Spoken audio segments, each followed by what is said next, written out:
Sarah Martinez stood in front of the bathroom mirror at 3 in the morning, her eyes red from crying. The words from the audition earlier that day kept playing in her mind like a broken record. The casting director had barely looked up from his phone when he said those crushing words that would haunt her for years to come. She had been 22 years old, fresh out of drama school with dreams bigger than the cramped studio apartment she shared with 2 other aspiring actors in downtown Los Angeles. The audition was for a small role in an independent film. Nothing glamorous, but it was a chance. Sarah had practiced her lines for weeks, studying every pause and every emotion until she could perform them in her sleep. The waiting room had been packed with other young women, all of them beautiful, all of them talented, all of them hoping for the same break. Sarah remembered how her hands shook as she held the sides, the script pages that actors receive for auditions. She had worn her best dress, the navy blue one her mother had bought her as a graduation gift. It was the only expensive piece of clothing she owned. When they called her name, Sarah walked into the audition room with as much confidence as she could gather. 3 people sat behind a long table. The casting director was in the middle, a man in his 50s with silver hair and an expensive watch that caught the light. To his left sat the director, a young woman with thick-rimmed glasses who seemed genuinely interested. To his right was the producer, an older man who looked bored before Sarah even opened her mouth. Sarah began her monologue. She poured everything into those 2 minutes. Every acting class, every technique she had learned, every ounce of emotion she could muster came flowing out. She became the character completely, forgetting about the 3 judges, forgetting about her nerves, forgetting about everything except the words and the feelings they carried. When she finished, there was silence. The director smiled slightly and nodded. The producer wrote something on his notepad. But the casting director, the man whose opinion mattered most, finally looked up from his phone with an expression that Sarah would never forget. It was not just disinterest. It was something worse. It was pity mixed with contempt. He leaned back in his chair and sighed, the kind of sigh that said he had seen 1,000 girls just like her and would see 1,000 more. Then he spoke those words that would change everything. He told her that she would never make it in this industry. He said she lacked that special something, that indefinable quality that separates stars from wannabes. He suggested she consider other career paths, maybe something more realistic. Something that did not require talent she simply did not have. The director tried to soften the blow, mentioning that Sarah had good technique, but the damage was done. The casting director continued, explaining how competitive the industry was, how only 1 in a million actually succeeded, how most people wasted years chasing an impossible dream. He was not being cruel, he claimed. He was being honest, doing her a favor by telling her the truth now rather than letting her waste more years. Sarah somehow managed to thank them and walk out of the room with her head up. She made it through the waiting room full of other hopefuls, down the elevator, across the lobby, and out onto the sunny Los Angeles street. Only then did she allow herself to feel the full weight of what had happened. She sat on a bench outside the building and cried, not caring who saw her. That night, back in her tiny apartment, Sarah made a decision. She would not quit. Something inside her refused to accept what the casting director had said. Maybe it was stubbornness. Maybe it was pride. Maybe it was the years of sacrifice her parents had made to send her to drama school. Whatever it was, Sarah decided she would prove him wrong. But she also decided to do something else. She would investigate this industry that had rejected her so completely. She would find out why some people succeeded while others failed. She would discover what really made the difference between those who made it and those who did not. Sarah wanted to understand the hidden mechanisms that controlled who got opportunities and who got shown the door. She started keeping a journal that very night, writing down everything she had experienced at the audition. She described the casting director's words, his tone, his body language. She noted the expensive watch he wore and the casual way he had dismissed her dreams. She wondered how many other talented people he had, discouraged over the years, and whether he ever thought about the impact of his words. Sarah had been raised by parents who immigrated from Mexico when she was 5 years old. They had worked multiple jobs to give her opportunities they never had. Her father cleaned office buildings at night while working construction during the day.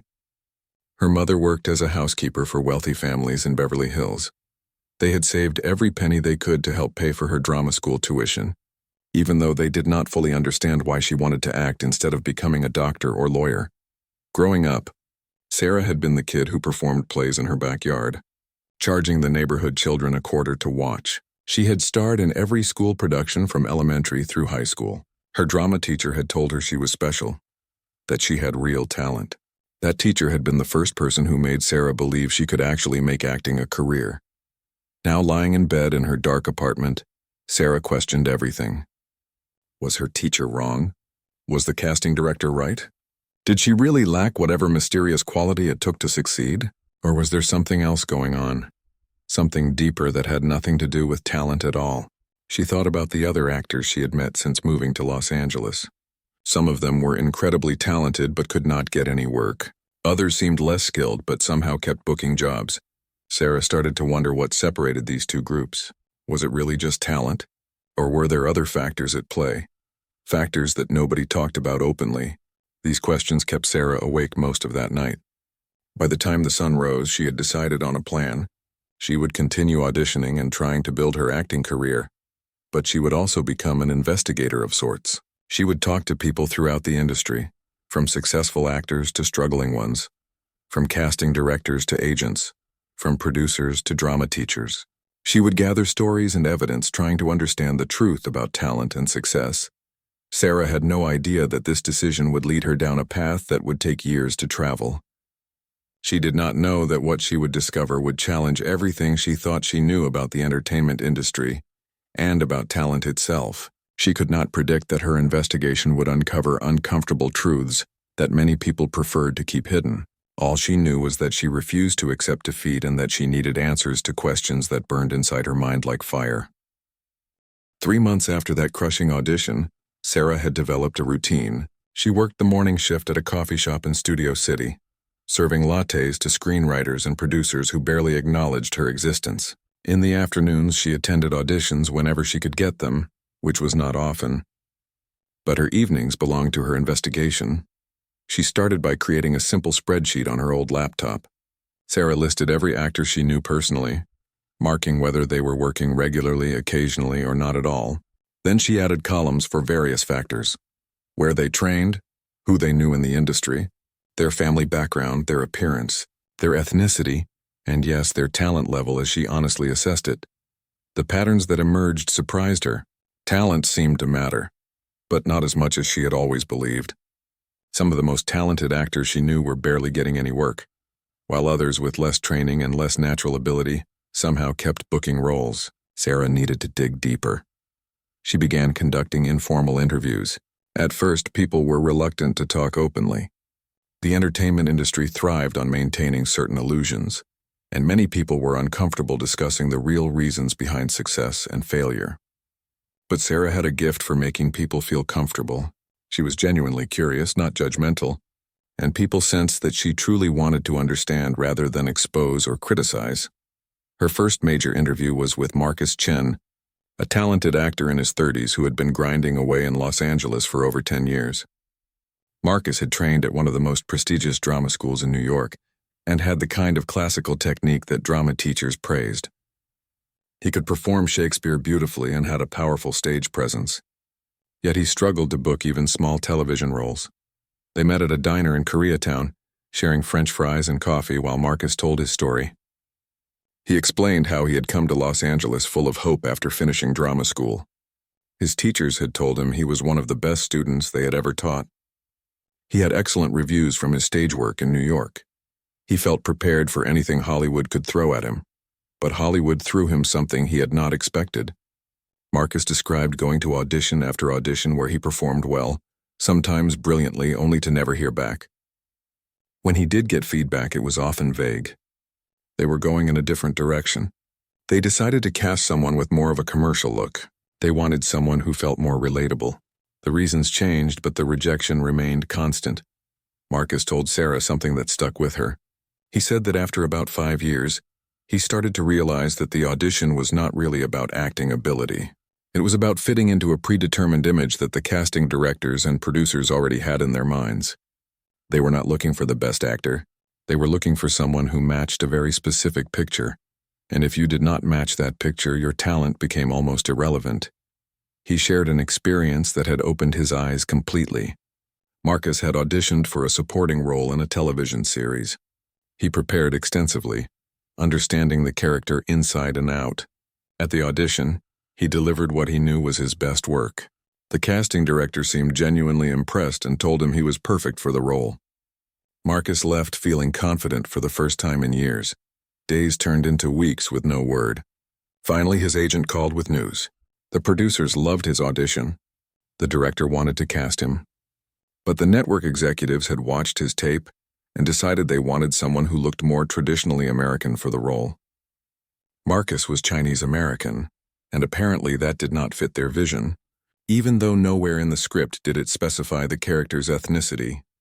The role went to an actor who, according to people who had seen both auditions, had not performed as well as Marcus. But he had the right look, the right last name, the right connections. Talent had taken a backseat to other considerations that nobody wanted to discuss openly. Sarah wrote down everything Marcus told her. She asked him why he continued despite these obstacles. Marcus explained that acting was not just what he did, but who he was. Walking away felt like losing a part of himself.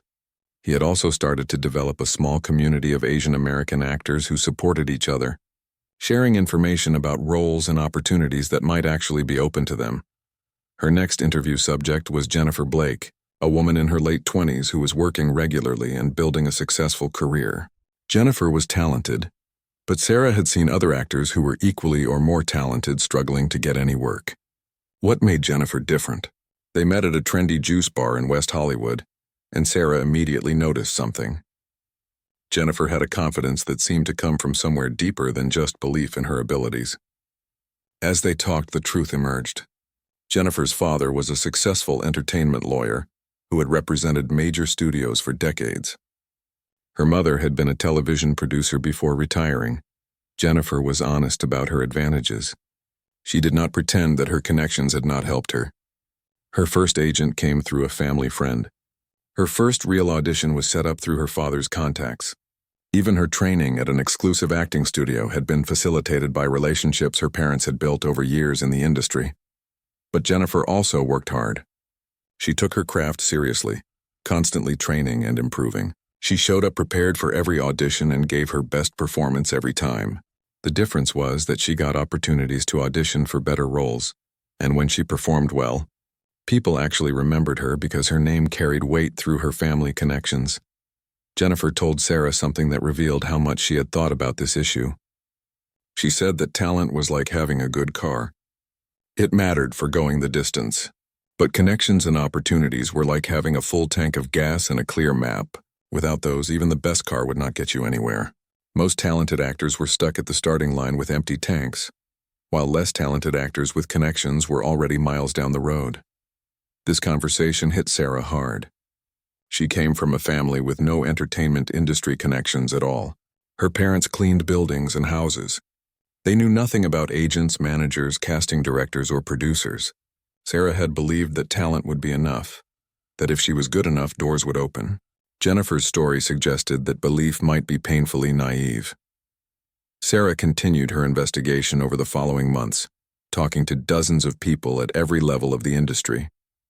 She spoke with casting directors who admitted, off the record, that they faced enormous pressure to cast actors who fit very specific marketable images, regardless of who gave the best audition. She interviewed agents who explained how they had to prioritize clients with existing connections, because those clients were more likely to get jobs, which meant more commission for the agency. She talked to producers who described the complex financial calculations that went into casting decisions. An actor with a famous last name or family connections could help secure financing for a project, even if they were not the most talented option. An actor with the right look could fit into marketing campaigns more easily, making them valuable beyond their performance abilities. Sarah also discovered stories that made her angry. She met a supremely talented black actress who had been told repeatedly that she was too dark for certain roles, too light for others, and could not seem to fit into the narrow categories that the industry wanted to place her in. She interviewed a brilliant character actor who was overlooked for years because he did not have leading man looks, only to finally find success in his 40s when a visionary director saw past the superficial. Each conversation added pieces to a puzzle that Sarah was assembling. The picture emerging was uncomfortable. Talent mattered, but it was only one factor among many, and sometimes it was not even the most important factor. Success in acting seemed to depend on a complex mix of talent, timing, appearance, connections, persistence, luck, and fitting into preconceived notions of what different types of characters should look like. The casting director who had told Sarah she would never make it was both right and wrong. He was right that most people do not succeed in the entertainment industry. The statistics were brutal, but he was wrong about why. It was not simply because they lacked talent. Many failed despite having enormous talent because they lacked other crucial elements that had nothing to do with acting ability. Sarah kept auditioning during this time, and she started to see her experiences differently. When she got rejected, she no longer automatically assumed it was because she lacked talent. She considered other possibilities. Did she not match their predetermined image? Did another actor have connections she lacked? Was timing just wrong? This new perspective protected her emotionally but also saddened her. The system seemed designed to waste talent rather than nurture it. A year into her investigation, Sarah had filled 3 notebooks with interviews, observations, and analysis. She had spoken with more than 50 people across the entertainment industry. The data she collected painted a clear picture, but it was not a picture that anyone wanted to look at directly. The industry preferred its comfortable myths about talent and merit. One evening, Sarah sat in her apartment organizing her findings when her roommate Katie came home from a particularly brutal day of auditions. Katie was a genuinely gifted actress with incredible range and emotional depth. She had graduated at the top of her drama school class and had won multiple awards for her stage performances in college. But in Los Angeles, she could barely get in the door. Katie threw her bag on the couch and collapsed next to it. She told Sarah about her day. She had auditioned for a role as a nurse in a medical drama. The casting notice had described the character as warm, intelligent, and compassionate. Katie felt perfect for it and had prepared thoroughly. But when she arrived at the audition, the waiting room was filled with blonde women, all of them looking remarkably similar. Katie, with her dark hair and Mediterranean features, immediately felt out of place. During the audition, Katie could sense the casting director's lack of interest. She performed well, but it did not matter. She could see in their eyes that she did not match whatever image they had predetermined for this nurse character. The whole experience had been a waste of time, gas money, and emotional energy. This kind of experience had become so common that Katie was starting to lose hope. Sarah shared some of her research findings with Katie that night. She explained the patterns she had discovered about how casting decisions really got made. Katie listened carefully, and her expression shifted from frustration to something else. It was validation. Knowing that her struggles were not purely about lacking talent gave Katie a different perspective on her experiences. This conversation sparked an idea in Sarah's mind. What if she shared her findings more widely? What if other struggling actors could benefit from understanding the real dynamics of the industry? She started thinking about writing an article or maybe even a book about what she had discovered. But she also worried about the consequences. Would speaking openly about these issues hurt her own chances of building an acting career? Sarah decided to take a risk. She started a blog where she could share her findings anonymously at first. She called it The Hidden Cost, a reference to how much talent gets wasted in the pursuit of success in entertainment. Her first post described the basic premise of her investigation and promised to share real stories from real people in the industry, all while protecting their identities. The blog started slowly, with only a few readers at first, but Sarah kept posting regularly, sharing insights from her interviews and analysis of industry practices. She wrote about how family connections opened doors that talent alone could not. She discussed how appearance requirements often had nothing to do with character needs. She explored how ethnicity, age, body type, and other factors beyond acting ability influenced who got cast and who got rejected. After about 2 months, something unexpected happened. Someone shared one of Sarah's blog posts on a popular entertainment industry forum. Suddenly, hundreds of people were reading her words. Many of them reached out to share their own stories, which were remarkably similar to what Sarah had already documented. She had struck a nerve. Among the people who contacted Sarah was a man named David Winters. David was a former casting director who had left the industry after becoming disillusioned with how decisions were made. He had 20 years of experience and stories that would make anyone rethink how Hollywood actually worked. David wanted to meet Sarah in person to share information that he said would complete her understanding of the situation. They met at a quiet restaurant in Santa Monica on a Tuesday afternoon. David was in his late 50s, gray-haired and tired-looking, but his eyes showed intelligence and a kind of weary sadness. He told Sarah that he had read everything on her blog and was impressed by her insights. However, he said there were deeper layers to the story that she had not yet uncovered. David explained that the problems Sarah had identified were symptoms of a much larger systemic issue. The entertainment industry was structured as a business, which was obvious, but what most people did not understand was how that business structure affected every creative decision. Casting choices were not primarily artistic decisions. They were financial calculations designed to minimize risk and maximize potential profit. He walked Sarah through how a typical casting process actually worked. Producers and studio executives made lists of actors they wanted based on factors like social media following, previous box office performance, awards recognition, and family connections. These lists got created before talented unknown actors ever got a chance to audition. By the time someone like Sarah or Katie walked into an audition room, the real decision had often already been made or heavily constrained. David shared a specific example that illustrated his point perfectly. He had been casting a film several years ago about a brilliant scientist. The script described the character as awkward and unconventional, someone who did not fit typical Hollywood beauty standards. David found an incredible actor for the role, someone who embodied the character perfectly, and gave a stunning audition that made everyone in the room emotional. But the studio executives rejected this actor. They wanted someone more conventionally attractive, someone who could be featured prominently in marketing materials. They wanted an actor with an existing fan base who would help sell tickets regardless of whether they were right for the character. David fought for his choice but ultimately lost. The role went to a well-connected, conventionally handsome actor who was wrong for the part but right for the marketing campaign. The film did okay financially but received criticism for that miscasting. Critics and audiences both noticed that the lead actor did not fit the character. But from the studio's perspective, the decision had been correct because the actor's name and face on posters had helped sell tickets. The artistic quality of the performance mattered less than the business calculation behind the casting choice. David told Sarah that experiences like this had accumulated over his years in the industry until he could not participate anymore. He had entered casting because he loved discovering talent and helping actors bring characters to life.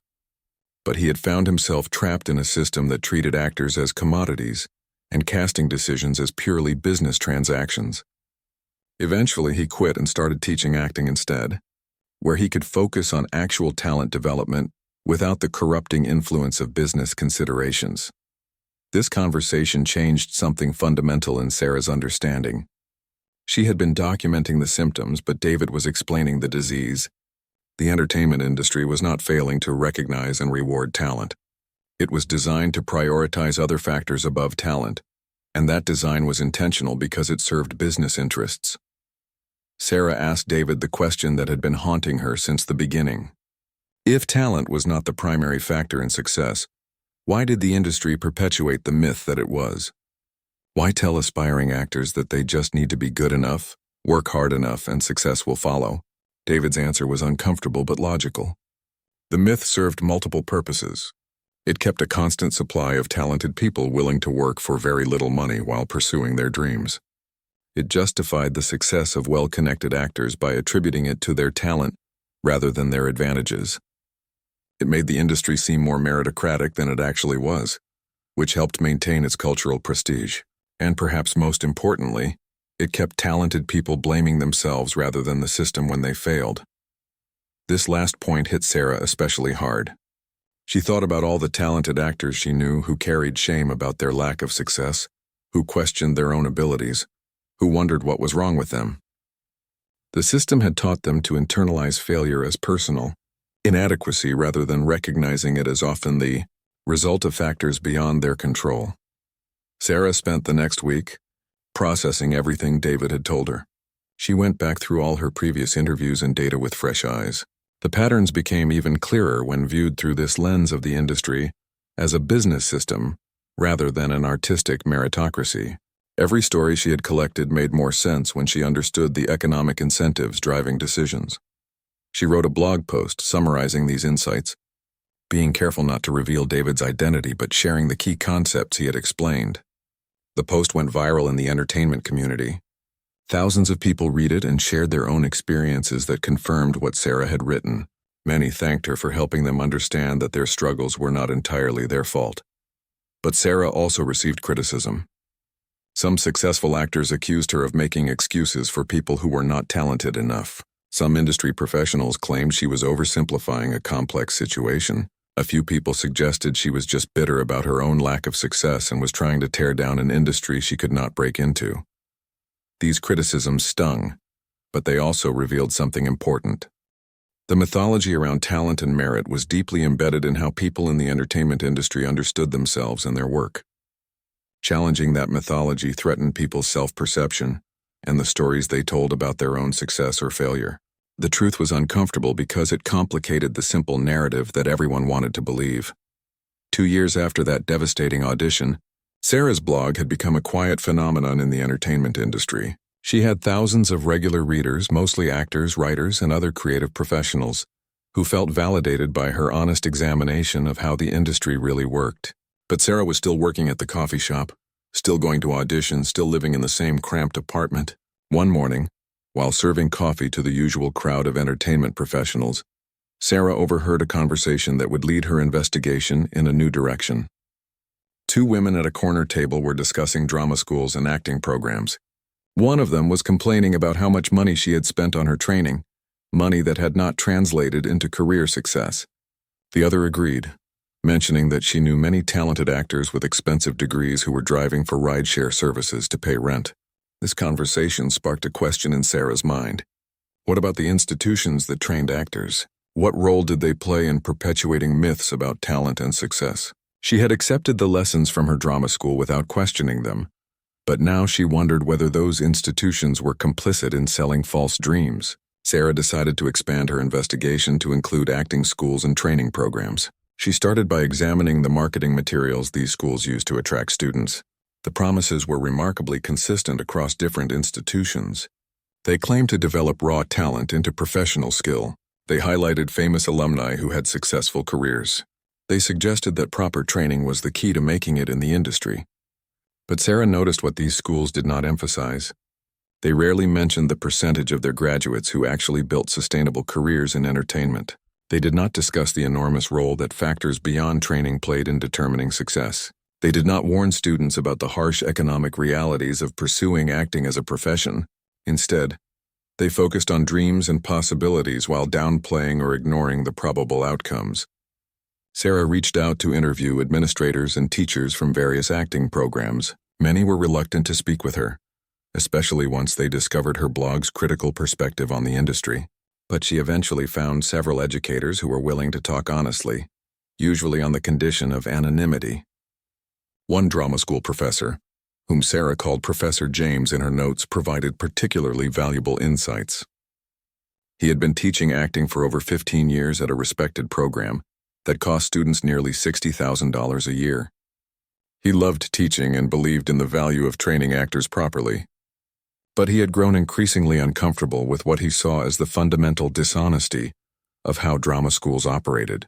Professor James explained that acting programs had a financial incentive to accept as many students as possible and to encourage their dreams regardless of their realistic chances of success. The tuition money kept the programs running. If schools were completely honest about how few graduates actually built sustainable acting careers, most prospective students would probably choose different paths. The business model depended on hope and ambition, even when those hopes were statistically unlikely to be fulfilled. He shared something that troubled him deeply. Every year he taught students who were genuinely talented and dedicated. These students worked incredibly hard, often taking on substantial debt to pay for their education. They believed that their training would give them a significant advantage in the industry. Professor James tried to prepare them for the reality they would face, but the overall message from the school emphasized possibility rather than probability. Years later, Professor James would sometimes look up his former students online. A handful had built successful careers, usually those who came from families with entertainment industry connections or who had other significant advantages beyond their training. Many others had given up on acting entirely and were working in completely different fields while still paying off their student loans. Some were still struggling in Los Angeles or New York, working survival jobs while auditioning occasionally, their dreams slowly dying from exhaustion and financial pressure. What haunted Professor James most was a simple calculation. If he were completely honest about the odds, would he still take their tuition money? If students truly understood that their expensive training might not significantly improve their chances of success, because so many other factors mattered more, would they still enroll? These questions kept him awake at night. Sarah also interviewed recent drama school graduates who were experiencing the harsh reality of the post-graduation job market. One woman named Lisa had graduated 2 years earlier with honors from a prestigious program. She had been the star of multiple school productions and had received consistent praise from her teachers. Everyone told her she had what it took to succeed. But after graduation, Lisa found herself auditioning for the same small roles as hundreds of other actors, many of whom had less training or had not gone to drama school at all. Her degree did not give her priority access to better auditions. Her training did not make casting directors more interested in her. She was competing in the same brutal marketplace as everyone else, and her $60,000 in student loan debt was a constant weight dragging her down. Lisa told Sarah something that perfectly captured the betrayal many trained actors felt.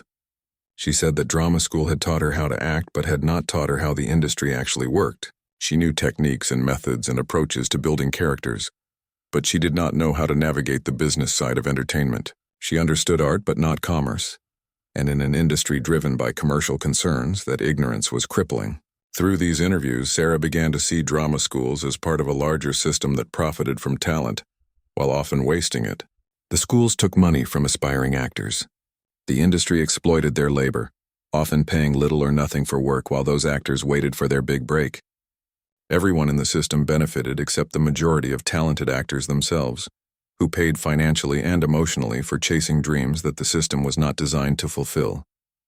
Sarah wrote a series of blog posts about the role of acting schools in the talent ecosystem. She was careful to note that training had value and that good teachers could help actors develop their craft significantly, but she argued that schools had an ethical responsibility to be honest about career prospects and to prepare students for the business realities they would face, not just the artistic techniques they needed to perform well. These posts generated intense reactions. Some educators contacted Sarah privately to thank her for raising important questions. Others attacked her publicly, accusing her of discouraging young people from pursuing their dreams or of not understanding the value of artistic training. Several schools blocked her blog from their internet networks to prevent students from reading it, but students and recent graduates overwhelmingly responded positively. Hundreds contacted Sarah to share their own experiences of feeling misled or unprepared for industry realities. Many expressed anger at having taken on substantial debt based on promises that were not kept and expectations that were not met. Some were still paying off loans for degrees that had not helped them build careers. One email Sarah received particularly moved her. It came from a man named Thomas who had graduated from drama school 8 years earlier. He had given up on acting after 5 years of struggling and now worked in marketing. He was 30 years old and would be paying off his student loans until he was 40. Thomas wrote that Sarah's blog helped him understand that his failure was not entirely his fault, that the system had sold him a false narrative, and that many factors beyond his control had contributed to his outcome. Thomas said that understanding this did not eliminate his disappointment, but it did relieve some of the shame he had carried for years. He had blamed himself completely for not making it, had questioned his talent and dedication constantly, had wondered what was wrong with him that he could not succeed where others did. Now he realized that the game had been rigged in ways he never understood when he was playing it. Sarah found herself thinking about the casting director who had told her she would never make it. She wondered if he understood the system he was part of, or if he genuinely believed that talent was the determining factor in success. She wondered if he thought about the actors he dismissed or if they were just forgettable faces in an endless parade of auditions. More importantly, Sarah wondered what responsibility industry professionals had to be honest about how things really worked. Was the casting director doing her a favor by being brutally honest, even if his assessment was based on limited information and questionable assumptions? Or was his honesty actually cruelty disguised as clarity? These questions did not have easy answers, but Sarah kept exploring them. She interviewed more casting directors, including some who were willing to acknowledge the problematic aspects of how the industry operated. Most of them were good people trying to do their jobs well within a flawed system. They did not create the system and could not change it individually, but they participated in it every day, making decisions that affected people's lives and dreams. One casting director told Sarah something that captured the moral complexity of the situation. She said that she always tried to find the best actor for each role, but that best was defined by many factors beyond acting ability. She had to consider what producers wanted, what directors envisioned, what marketing departments needed, and what network executives demanded. By the time all those considerations were factored in, the pure question of who gave the best audition became just one element among many. 3 years into her investigation, Sarah was approached by someone who would change the direction of her work entirely. Amanda Pierce was a documentary filmmaker who had been following Sarah's blog for over a year. Amanda had worked in the entertainment industry for a decade and had witnessed many of the dynamics Sarah wrote about. She wanted to turn Sarah's investigation into a documentary film that could reach a much wider audience. Sarah was skeptical at first. She worried that a documentary might expose her identity, which could hurt her still active pursuit of an acting career. She also wondered whether translating her written work into film would dilute or sensationalize her findings. But Amanda was persistent and persuasive. She convinced Sarah that a documentary could have much more impact than blog posts that primarily reached people already in the entertainment industry. They spent weeks discussing how the documentary would work. Amanda proposed a structure where Sarah would be featured as herself, openly sharing her story and her investigation. This terrified Sarah initially because it meant fully revealing her identity and potentially burning bridges in the industry, but something in her had shifted over the 3 years of research. She cared less about protecting her own chances and more about exposing truths that could help others make informed decisions. Sarah agreed to participate in the documentary with one condition. The film had to maintain the analytical approach of her blog rather than becoming a simple complaint about how unfair the industry was.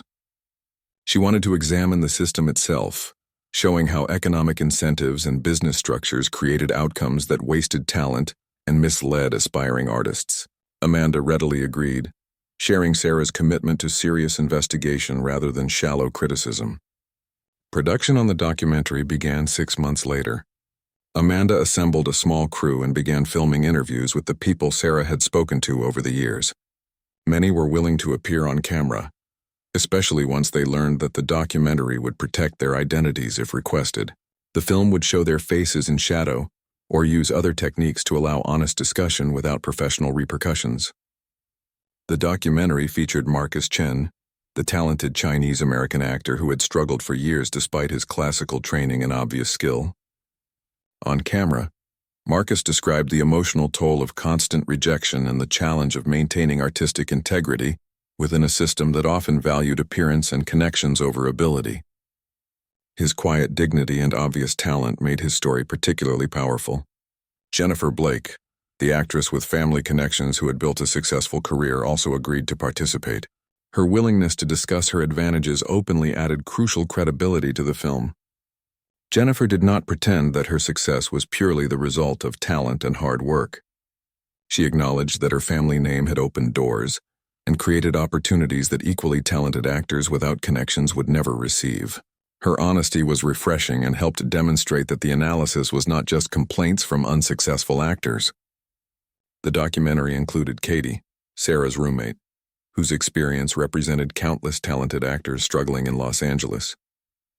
Katie's audition experiences, her financial struggles, and her gradual loss of hope created an emotional through line that balanced the analytical content. Viewers could see the human cost of the system Sarah was examining. David Winters, the former casting director, became perhaps the most important voice in the film. His insider perspective and decades of experience gave weight to claims that might otherwise seem like speculation. David explained on camera how business considerations trumped artistic ones in casting decisions. He described the pressure casting directors faced to please producers, studios, and networks rather than simply finding the best actors.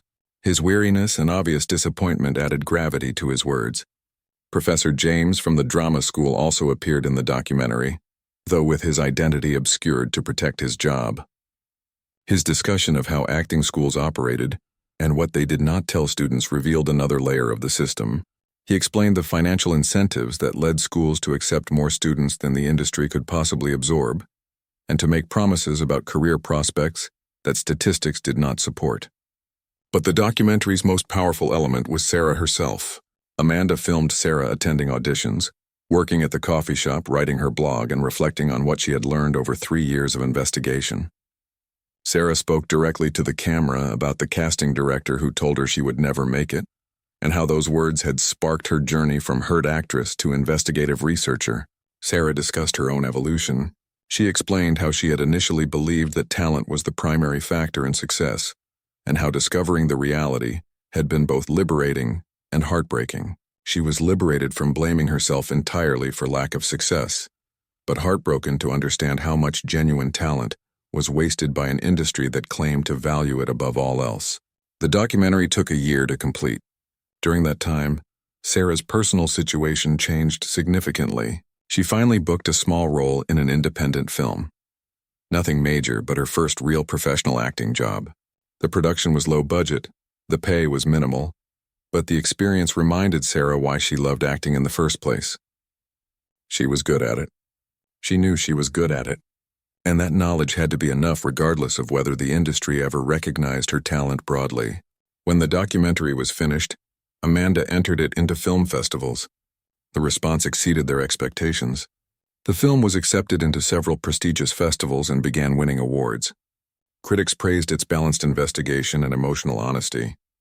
Industry publications wrote about it, sometimes defensively but always acknowledging the important questions it raised. The documentary premiered at a major film festival, in front of an audience of industry professionals, aspiring actors, and film enthusiasts. Sarah attended the premiere with mixed emotions. She was proud of the work but anxious about the response. When the lights came up after the screening, there was a long moment of silence before applause began. The discussion that followed during the Q&A session was intense. Some industry professionals in the audience pushed back against the film's conclusions. They argued that talent did matter, that the industry was more meritocratic than the documentary suggested, that successful people earned their success through hard work and ability. But their arguments sounded hollow after the evidence presented in the film. Many in the audience, especially aspiring actors, thanked Sarah and Amanda for making something that validated their own experiences. One exchange during the Q&A stuck with Sarah. A successful producer stood up and said that while the documentary raised valid points, the entertainment industry was no different from any other business. In every field, he argued, connections mattered. Appearance influenced opportunities, and success required more than just competence. Why should the entertainment industry be held to different standards? Sarah responded that the entertainment industry sold itself as different. It claimed to be a meritocracy where talent would be recognized and rewarded. It encouraged young people to pursue dreams, to take on debt for training, to sacrifice years of their lives chasing success. If the industry wanted to be honest and say it operated like any other business where connections and marketability mattered more than ability, then fine. But it should not pretend to be something it was not while profiting from the dreams it helped create, but rarely fulfilled. The audience applauded Sarah's response, but she noticed that the producer looked unconvinced. This was part of the challenge she had discovered throughout her investigation. People deeply invested in the system, especially those who had succeeded within it, had strong motivations to defend it. Acknowledging how it really worked threatened their self-perception and the narratives they told about their own success. After the premiere, something unexpected happened. The documentary generated significant media attention beyond just film industry publications. Mainstream news outlets covered it. Education reporters discussed its implications for arts training programs. Economics commentators analyzed how it illustrated broader issues about meritocracy and inequality in American society. The conversation Sarah had started with her blog had grown far beyond what she imagined possible. Acting schools began responding to the documentary, some defensively and others more thoughtfully. A few programs started including more honest discussions about career prospects in their recruiting materials and orientation sessions. Some schools brought in guest speakers to discuss the business side of the entertainment industry, not just the artistic techniques. The changes were small, but they represented movement in the right direction. Casting directors and agents also responded, though more quietly. Some reached out to Sarah privately to express support for what she had done. They explained that they had felt constrained by the system, but did not know how to change it individually. Others criticized the documentary for making their jobs harder, by encouraging actors to question standard industry practices. Sarah understood both reactions. The documentary was eventually picked up by a streaming service and released to a much wider audience. Suddenly, people outside the entertainment industry were watching and discussing it. Sarah received messages from aspiring musicians, writers, artists, and other creative professionals who saw parallels to their own fields. The dynamics she had documented in acting seemed to apply across many creative industries, where talent was supposedly paramount, but other factors often mattered more. Sarah also heard from people in non-creative fields who recognized similar patterns in their own careers. They talked about how connections and presentation often trumped competence in corporate environments, how inequality got perpetuated through systems that claimed to be meritocratic, how talented people got overlooked while less capable people with advantages succeeded. The entertainment industry was perhaps an extreme example, but the underlying dynamics were familiar across many contexts. This broader resonance surprised Sarah. She had focused specifically on acting because that was her own experience and passion. But the investigation had revealed something larger about how talent gets recognized, developed, and rewarded in society. Or more accurately, how it often does not get recognized, developed, or rewarded despite rhetoric suggesting it should be. The documentary's success created opportunities Sarah had never anticipated. She was invited to speak at universities, film schools, and industry conferences. These speaking engagements allowed her to share her findings with new audiences and to continue developing her analysis based on feedback and new conversations. At a drama school in New York, Sarah spoke to a room full of students who were in the middle of their training. They listened intently as she described what she had learned about how the industry really worked. Some looked discouraged. Others looked angry. A few looked skeptical, as if she was trying to steal their dreams by being honest about the obstacles they would face. During the Q&A, a young woman stood up and asked Sarah a question that cut straight to the heart of the matter. If everything Sarah said was true, if talent was not enough and the system was stacked against most actors regardless of their ability, why should anyone bother trying? What was the point of pursuing acting if success depended so heavily on factors beyond their control? Sarah paused before answering. This was the question that had haunted her throughout her investigation. She did not want to discourage people from pursuing their passions, but she also did not want to perpetuate false hope that would lead them to make terrible decisions. She told the student that understanding how the system worked was not the same as giving up. Knowledge was power, even when the knowledge was uncomfortable. If aspiring actors understood the real dynamics of the industry, they could make better decisions. They could pursue acting with their eyes open, managing their expectations and protecting themselves financially and emotionally. They could choose whether to participate in a flawed system while understanding what they were choosing. Sarah explained that some people would still pursue acting despite knowing the odds and the obstacles, and that was okay. But they should do it as an informed choice rather than a naive hope. They should have backup plans and financial safety nets.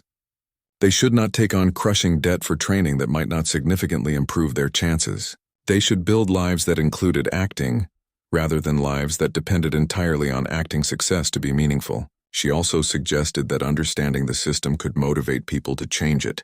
If enough actors, casting directors, producers, and other industry professionals acknowledged how talent was wasted and opportunities were distributed unfairly, maybe collective pressure could create reforms. It was a long shot, but maintaining the mythology and pretending everything was fine guaranteed nothing would change. The student nodded slowly, processing Sarah's answer. Other students had questions too, and the discussion continued for over an hour. Many thanked Sarah afterward for being honest with them in ways their teachers and schools had not been. Some were angry that they had already invested time and money based on incomplete information. Others felt validated in their growing suspicions that something was wrong with how the industry operated. Sarah had similar experiences at multiple schools. She encountered defensiveness from administrators who felt she was undermining their programs. She met students desperate for honest information about what they were getting into.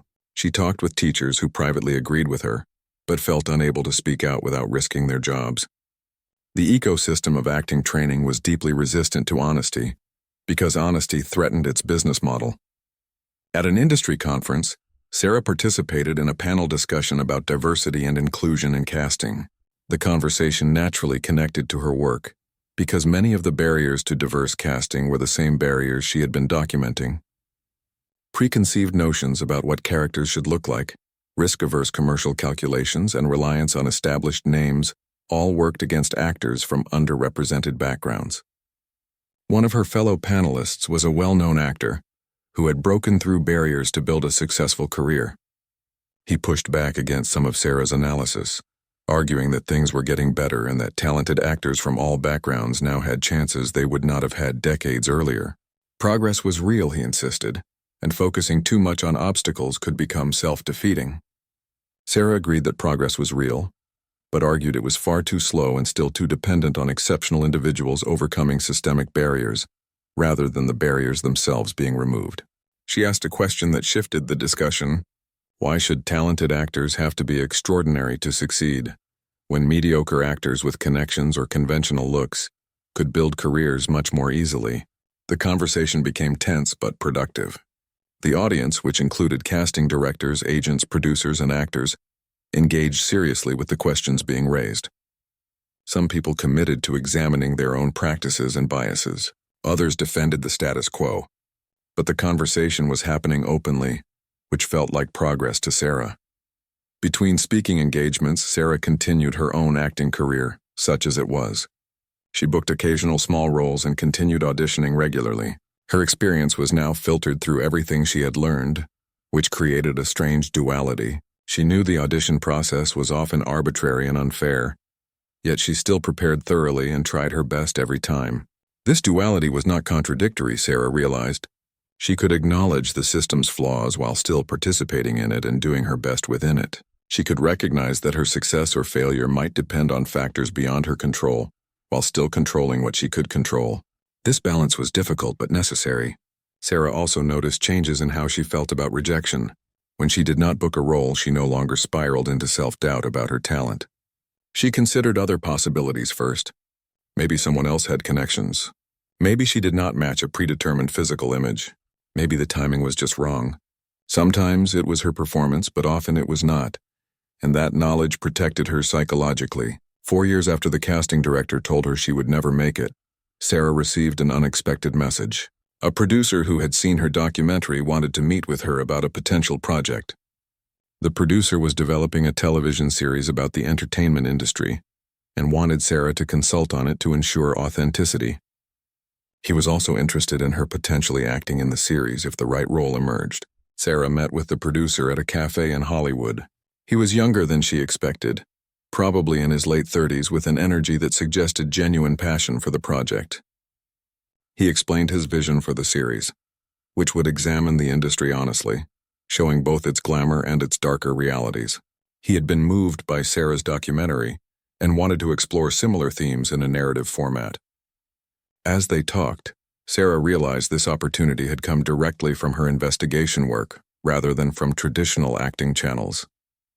By stepping outside the standard path to examine the system, she had created a different kind of opportunity for herself. It was ironic, but also encouraging. Maybe there were multiple ways to build a career in entertainment. Even if the traditional path was as difficult and arbitrary as her research suggested. The meeting led to Sarah becoming a consultant on the series and eventually landing a recurring role. The part was not huge, but it was more substantial than anything she had done before, and it came with decent pay and visibility. Sarah found herself in the surreal position of acting in a show that was partially inspired by her own investigation of why acting careers were so hard to build. During the filming, Sarah met other actors on the production, and many of them had read her blog or seen her documentary. They shared their own stories, which added to Sarah's ever-growing collection of data about how the industry functioned. She heard about actors who had given up after years of struggle, about talented people who had been discouraged at crucial moments, about the arbitrary nature of success and failure. One actor told Sarah something that captured the strange reality they all lived with. He said that everyone in the entertainment industry knew the system was flawed and often unfair, but they had to participate in it anyway because What else could they do if they wanted to act professionally? It was the only game available, even though the rules were rigged and the odds were terrible. So actors showed up, auditioned, hoped, worked survival jobs, and tried to maintain their passion despite everything working against them. This resignation troubled Sarah, but she also understood it. Change would require collective action and institutional reform, which seemed unlikely when everyone was competing against each other for scarce opportunities. Individual actors had little power to demand changes in how casting worked or how decisions got made. The system would continue operating as it always had, until forces larger than any individual actor compelled it to change. Still, Sarah believed that awareness mattered. The more people understood how the system actually worked, the more pressure there would be for reform. If aspiring actors stopped taking on massive debt for training programs that oversold their value, schools would have to change their practices. If actors refused to work for free or for exposure, producers would have to pay fair wages. If audiences demanded more diverse casting and questioned why the same connected actors kept getting opportunities, studios would have to respond. These changes would take time, possibly decades. Sarah might never see the entertainment industry become the meritocracy it pretended to be, but she had planted seeds of awareness that might eventually grow into meaningful reform. Her blog continued to publish regular posts. Her documentary continued to find new audiences. And she continued to speak and write about what she had learned, hoping that honest conversation could gradually shift industry practices. 5 years after that crushing audition, Sarah found herself back in the same building where the casting director had told her she would never make it. She was there for a meeting about the television series she had been working on, which had been renewed for a second season. Walking through the lobby brought back the memory of that day when she had sat on the bench outside, crying and feeling like her dreams had been destroyed. But Sarah was not the same person anymore. She had transformed her pain into investigation, her rejection into understanding, and her struggle into advocacy. The casting director's words had not destroyed her. They had redirected her toward a path that might ultimately have more impact than a traditional acting career would have had. Sarah often wondered if she would ever encounter that casting director again. She had thoughts about what she might say to him if given the chance. Would she thank him for inadvertently setting her on this journey? Would she confront him about the casual cruelty of his dismissal? Would she show him how wrong he had been about her, not just as an actress, but as a person capable of making a difference? The opportunity came sooner than expected. While waiting in the lobby before her meeting, Sarah saw him walking toward the elevators. He looked older, more tired, but it was definitely him. Her heart rate increased as she considered whether to approach him. Part of her wanted to walk away and let the past stay in the past. But another part felt compelled to close this circle somehow. Sarah stood up and walked toward him. When she said his name, he turned with the distracted look of someone who got approached often and rarely remembered the faces. She reminded him of the audition 5 years earlier, describing the role and the day. Recognition flickered in his eyes, though Sarah doubted he actually remembered her specifically. He had probably told hundreds of actors they would not make it. Rather than confronting him, Sarah simply asked a question. She asked if he ever thought about the actors he had dismissed over the years and whether his assessments had been accurate. The casting director looked uncomfortable with the question. He said that his job was to make quick judgments based on limited information, and he could not worry about every actor's feelings or career trajectory. Sarah nodded and then introduced herself properly, mentioning the documentary and the television series. She could see the moment when he realized who she was. His expression shifted from discomfort to something more complicated. Perhaps embarrassment, perhaps defensiveness, perhaps a hint of admiration for what she had accomplished despite or because of his rejection. He told Sarah that he had heard about her work and had even watched parts of the documentary. He did not apologize for what he had said to her 5 years earlier, but he did acknowledge that the industry had serious problems. He claimed that he was just one person trying to do his job within a broken system, which was essentially what every person Sarah had interviewed had said to defend their participation in maintaining that system. Sarah realized in that moment that confronting this particular casting director would not bring the closure or satisfaction she had imagined. He was not a villain. He was just another person caught in the machinery of an industry that wasted talent systematically. Focusing on him personally would miss the larger point that the system itself needed to change. She thanked him for his time and walked away, feeling a strange mix of emotions. The encounter had been less dramatic than she had imagined it might be, but also more revealing. The casting director was not particularly cruel or unusually dismissive. He was ordinary, which was actually more disturbing. If ordinary people making ordinary decisions within industry norms created these outcomes, then the problem was truly systemic rather than individual. Sarah attended her meeting about the television series, which was being praised for its realistic portrayal of the entertainment industry. Critics appreciated that the show did not romanticize the struggle or pretend that talent alone was sufficient for success. Audiences connected with characters who were talented, but faced obstacles that had nothing to do with their abilities. The show was having conversations that Sarah had hoped her documentary would spark. During the meeting, the producers discussed plans for the second season. They wanted to explore more of the structural issues Sarah had documented in her research. They asked her to develop storylines about acting schools, about diversity in casting, about the exploitation of aspiring actors, and about the emotional toll of constant rejection. Sarah's investigation was being translated into narrative form that could reach millions of people. After the meeting, Sarah walked through the streets of Los Angeles, the city where she had arrived 5 years earlier full of naive hope. She had learned so much since then about how the entertainment industry worked, about how talent was valued and wasted, about the hidden costs of pursuing creative dreams in a capitalist system that prioritized profit over artistry. But Sarah had also learned something about herself. She was resilient in ways she had not known. She could transform disappointment into curiosity, rejection into investigation, and anger into advocacy. The casting director who told her she would never make it had been wrong, though not in the way he probably imagined. Sarah had not become a traditional star, but she had made it in a different sense. She had found her voice and her purpose. Sarah thought about all the actors she had interviewed over the years, all the stories she had collected, all the talent she had witnessed being overlooked or wasted. She thought about Marcus Chen, still grinding away in Los Angeles, slowly building a career through persistence and the gradual expansion of opportunities for Asian American actors. She thought about Katie, her roommate, who had finally given up on acting and gone back to school for a different career, making peace with letting go of a dream that the industry had never really given her a fair chance to achieve. She thought about Professor James, still teaching drama students while quietly questioning whether he was helping them or misleading them. She thought about David Winters, the former casting director who had left the industry rather than continue participating in its flaws. She thought about Jennifer Blake, the well-connected actress who had built success on a foundation of advantages she acknowledged, but did not know how to change.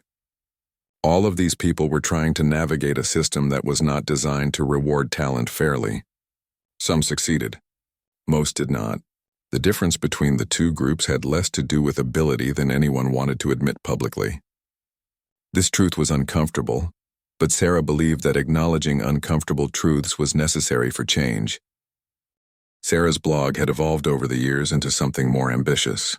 She was now working on a book that would compile her research, tell the stories of the people she had interviewed, and analyze what the entertainment industry revealed about talent and opportunity in broader society. Publishers were interested, seeing potential for the book to reach beyond just entertainment industry insiders to anyone interested in questions of merit, inequality, and how success actually happens versus how we pretend it happens. Writing the book forced Sarah to organize all her thoughts and findings into a coherent argument. She was making the case that talent mattered but was never sufficient by itself. Success required talent plus opportunity plus timing, plus often luck, plus sometimes connections, plus usually fitting into predetermined categories. Talent was the entry fee, but not the currency that bought success. Sarah argued that this reality was not limited to entertainment. In every field where talent was supposedly paramount, similar dynamics operated. Academic achievement depended on access to good schools and support systems beyond just intelligence. Athletic success required resources for training and coaching beyond just physical gifts. Business success relied on networks and capital beyond just good ideas. Everywhere, the myth of pure meritocracy hid the reality of how success actually worked. The entertainment industry was useful for examining these dynamics because it was more visible and dramatic than other fields. When a talented actor struggled while a less talented but well-connected actor succeeded, the contrast was obvious. When aspiring actors took on enormous debt for training that did not significantly improve their chances, the exploitation was clear. The industry was an extreme example, but it revealed patterns that operated more subtly elsewhere.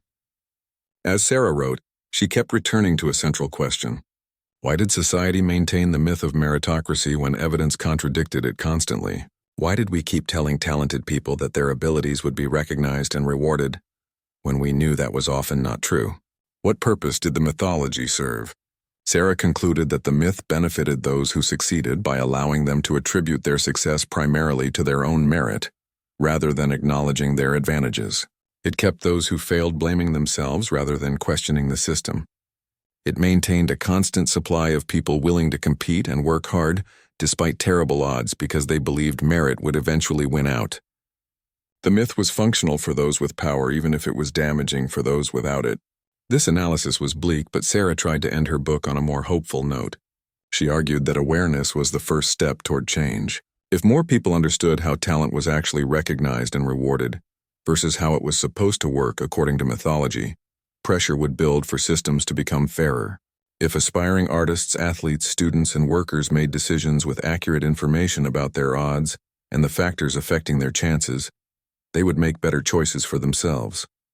Sarah also highlighted examples of positive change. Some casting directors were actively working to expand their ideas of who could play what roles. Some acting schools were being more honest about career prospects and teaching business skills alongside artistic techniques. Some producers were taking chances on unknown actors based on talent, rather than just looking for safe, connected choices. The changes were small and slow, but they were happening. The book was published a year later and received significant attention. It appeared on bestseller lists and generated discussion far beyond the entertainment industry. Sarah did interviews on podcasts, television shows, and radio programs.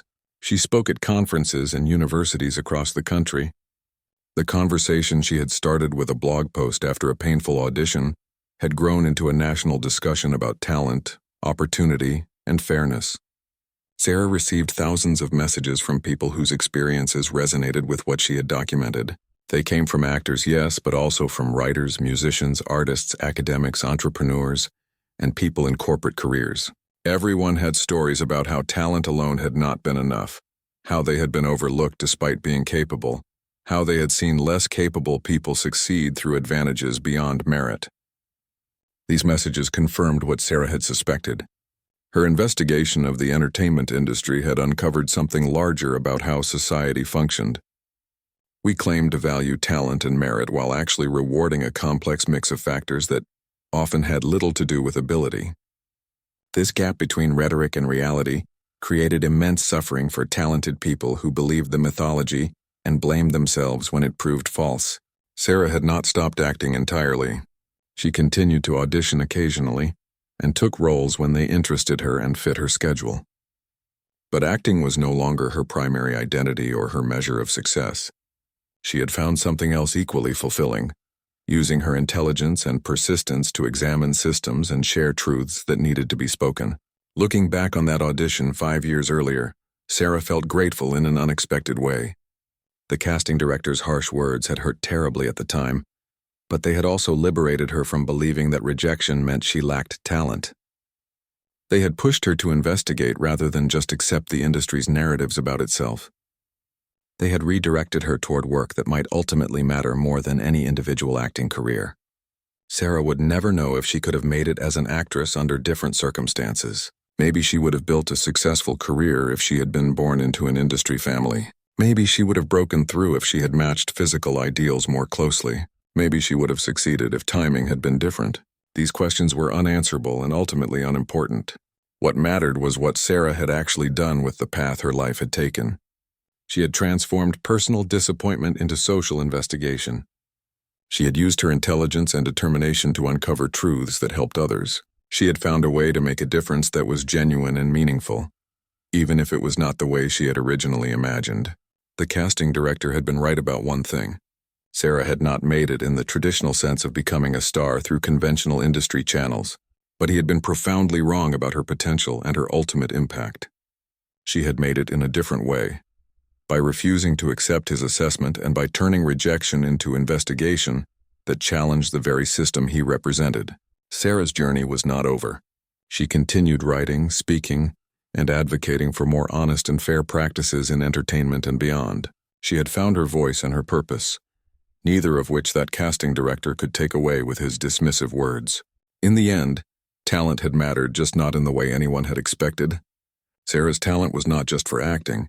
It was for seeing clearly, thinking critically, and speaking truthfully about uncomfortable realities. That talent had found its proper outlet, and Sarah had indeed made it after all.